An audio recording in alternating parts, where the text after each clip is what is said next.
Hello, this is the third and final video on section 18.3 of Young and Freedman's University Physics.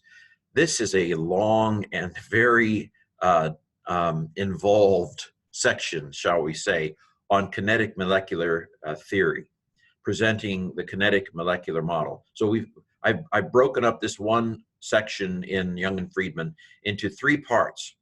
And we've talked about the number of collisions that are happening in a space at any particular time and the pressure associated with the number of collisions of molecules. In the previous video, we talked a little bit about, we came up with these two formulas. What is the total kinetic, translational kinetic energy in a particular space? And what we found is, I didn't mention this in the previous video, but what we found is that the total kinetic energy of the molecules in a particular space really only depends on the temperature. You can see that when everything filters out, because this is a constant, right? R is a constant, 8.3 joules per Kelvin per mole, and then N is the number of moles, but basically, so I mean the number of moles is relevant, but basically the temperature. If the temperature goes up, the kinetic energy of the molecules goes up. And of course we know this, right? And so the previous video was on that, the total kinetic energy translational. Now in the next section, we'll talk about bigger molecules with other kinetic energies. But anyway, for now, we're just talking about the total translational XYZ kind of energy of molecules. Okay, so the total kinetic energy, translational kinetic energy, is 3/2 times the number of moles times the constant R, gas constant 8.3 joules per Kelvin per mole, and then times the temperature. And the temperature has to be measured in kelvins. I don't know if I said that in the previous video. We also, in the previous video, again, 1/2 mv squared, if we're talking about an individual molecule, the mass of that molecule times the average velocity of that molecule is, so the kinetic energy of a individual molecule is going to be 3/2 kT, where again, T is the temperature, and K is a new constant we learned called the Boltzmann constant, and it's 1.3 times 10 to the negative 23rd joules per Kelvin per molecule. And so basically the R gas constant is more for a macro space, and then the Boltzmann constant applies more to the individual molecule. Okay, so there you have what we've done in the past. And so now the conclusion of kinetic molecular theory. Okay, so that's the average kinetic energy for individual molecules. Okay, so the first thing we want to talk about in this video that's new is the root mean speed. What are we here? We're talking about what the basically what the typical speed of a molecule is in that space. Root mean speed, as we'll see in a second, is because we're taking basically the square root of the average of the squares of the X, Y, and Z speeds. So it's not an average of the speeds. It's an average of the squares of the speeds, if that makes sense. If it doesn't make sense, don't worry about it. Just go with it. Okay, so this is the formula we just had on the previous slide. We had this formula from the previous video and the previous kind of section in this part of the chapter. Okay, so we've got this. So we can use algebra. We can do magic. Okay, so to figure out what this V average is, all we have to do is do a little rearranging. So I'm going to multiply both sides by 2, and blop, the 2 goes away. And then I'm going to divide this side by m, and then I got v squared.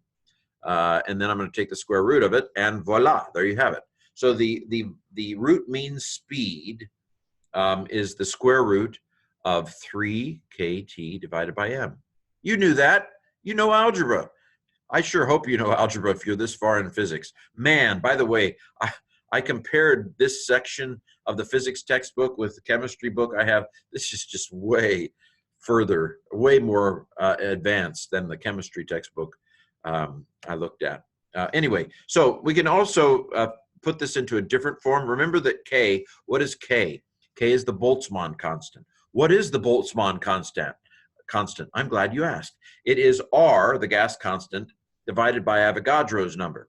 So it's 8.3, the R constant, gas constant, joules per Kelvin mole, divided by Avogadro's number, which is 6 times 10 to the 23rd power molecules, and that equals the Boltzmann constant. And so if I take this K and I unpack an R over Avogadro's number, so there's the R over, this stands for Avogadro's number, 6 times 10 to the 23rd, and then this is, 8.3. And so then I've got this. Now, what is the mass of a molecule times the Avogadro's number? Well, it is the number, it is the mass per mole, and that is the molar mass. And so capital M is little m mass times Avogadro's number. So this is another way of expressing the root means speed as the square root of 3 times the gas constant times the temperature in Kelvin divided by the molar mass of a particular molecule, particular substance. Okay, so there we have it. The root means speed. This is the third section, a third subsection of this big section of the chapter. Okay, so the root mean speed is the root of the average of the squares of the speeds. Okay, so it's not the same as the average of the speeds. It's the average of the squares of the speeds. And of course, the bigger the number, the bigger the square. And so the root mean speed is going to be a little bigger than just the average speed of the molecules. Okay, there you have it. Don't ask why. Ours is not to question why. Ours is just to memorize or die. Okay, so mean free time. So here's the final section of this subsection. This final subsection of this section is on some more properties of collisions, and so this last part of this section talks about the time between the collisions of molecules and the space between the distance between the collisions. Okay, hold that thought. So the mean free time. So let's make some assumptions. Don't you love these smart people who came up with these things? So when two molecules collide, so you've got two molecules collide. Now let's for the sake of argument, just to get going here, let's assume that one of them is standing still and the other one is boring, kind of wandering in and colliding with it.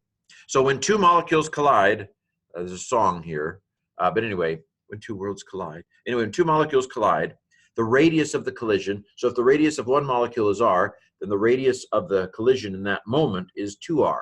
Surprise. Okay. Now let's talk about let's say that we took these two molecules in the collision and we put them in a hypothetical cylinder. Remember the volume of a cylinder is 2 pi r times the height, because you've got the circle as the base and then you've got the height. So the base of that is going to be the square of this, they've come together, bam. And so the radius is 2r. And so now we're going to, actually that's the diameter, isn't it? Okay, never mind, just go with me. So we square that, and so that's 4r squared. So pi r squared, r is 2r, and so 4 pi r squared. That's the base. And what is the height going to be? Well, in an instant, something is traveled, distance equals velocity times time. And so in an instant, the distance traveled is the velocity of the molecule times an infinitesimal unit of time. Okay, so this is all of us trying to find the volume of this hypothetical cylinder. And so we have the volume equals 4 pi r squared dt. So that's the volume of this hypothetical cylinder at a moment of collision. Actually, I'm sorry, forget what I said about the radius is 2 pi because the radius of each is only 1r. Okay, so, okay, problem solved. It works. Okay, so now, mean free time continued. So the instantaneous number of molecules wandering into this cylinder in a moment. Again, we're assuming that one is stationary for the time being, and the other molecule wanders in. The instantaneous is going to be dn. That's the instantaneous change in the number of molecules wandering into the cylinder is going to equal 4 pi r squared v dt. This is what we said the volume was, times the number of molecules per volume in the overall space. Okay, we've got a total number of molecules in this space in a volume. And so at the instantaneous change in the number wandering into this little cylinder is going to be that the volume of that cylinder times the total number of molecules per volume. This is volume and this is volume. Anyway, okay, so that's the instantaneous rate of change of the number of molecules wandering into this hypothetical cylinder in a space. Okay, so once we get here, we divide by dt, and we have the instantaneous rate of change of the number of molecules per time is equal to 4 pi r squared velocity times the number of molecules in the space divided by the volume. Okay, this is quite an ordeal, isn't it? Okay, so we've got that. This is what we ended up with, and now if we flip it. Oh, by the way, okay, so we've assumed that one of them isn't moving and the other is wandering in. But that's not true. They're both moving. And so although Young and Freedman don't tell us why, that's even more advanced than this textbook, as it turns out that when both particles are moving, we have to multiply that by the square root of 2. Don't get stressed. Just go with it. Go with it. So the instantaneous rate of change of the number of molecules per time wandering into a little hypothetical cylinder is going to be 4 pi r squared, which is the radius of the 2 on impact, times the square root of 2 to factor into the count that they're both moving, times the velocity, because velocity times time is the distance or the height, times the number in the whole space per volume. Okay, and there you have this. So now if we flip it good. The average time between collisions is going to be, we flipped it, what's called the mean free time. T stands for time. Mean, it doesn't mean, how mean of you to run into me. No, that's not what we mean by mean. By mean, we mean the average. So the instantaneous time per number, the mean free time, is going to be this flipped. The volume of the space divided by 4 pi square root of 2 r squared for the radius of a molecule times the velocity of the molecule times the number of molecules in the space. Oh man, that's quite a formula.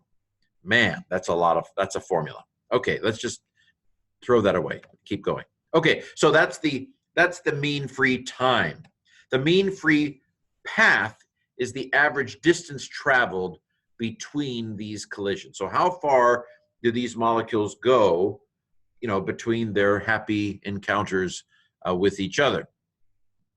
Well, distance equals velocity times time. So we're trying to find a distance here.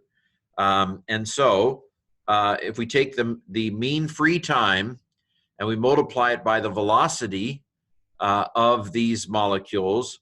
Now, okay, if you remember, we had a velocity in the bottom down here. And so if we multiply a velocity times the mean free time, it's going to cancel out with this velocity in the bottom. It's actually fairly easy math. It's just a lot of symbols and numbers here. So if you multiply velocity times time, you get the distance traveled, and it's going to be the volume over 4 pi squared root of 2 r squared n, and the v cancels out. And so it ends up, and then we call this lambda. This is the Greek letter lambda. So lambda is the mean free path, and it's equal to this, okay? Okay, so one final thing, and then we'll be done with this section. I'm so ready to be done with this section. Okay, so lambda, the mean free path, the distance traveled between collisions, equals this.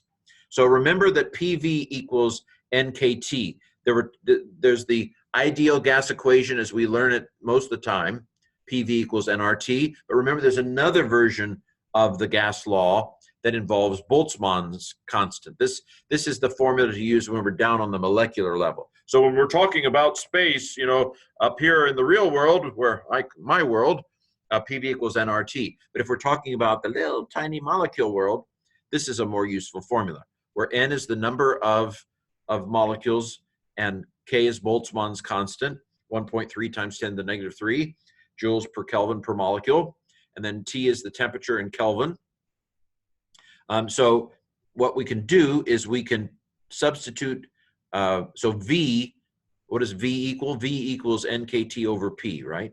Divide both sides by P, and V equals NKT over P. So I can substitute in that here, and I get NKT over this times P, or there you have it, lambda equals KT, because the n's cancel out. So it ends up being lambda equals KT in the top times 4 pi times the square root of 2 times the radius of the molecule squared times the pressure.